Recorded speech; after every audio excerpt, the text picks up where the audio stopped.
I couldn't have been given a bigger honour than to represent the community where I was brought up and where I brought my own children up too.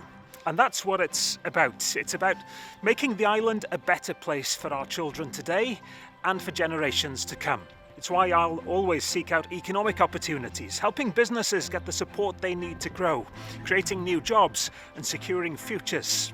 It's why I and Plaid Cymru are so determined to bring children out of poverty, to help our young people get the education and training they need, and to be able to get a home in their own communities. And why investing in health and care, both physical and mental, are big priorities of mine. It's why I've tried to do what I can to help every one of the hundreds, if not thousands of you that have reached out to me for support.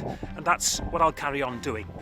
In this extraordinary year, the people of Anglesey have done extraordinary things, helping each other through this great COVID challenge, together.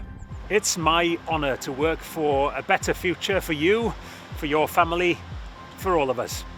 Together we can win for Ynys Môn and for Wales.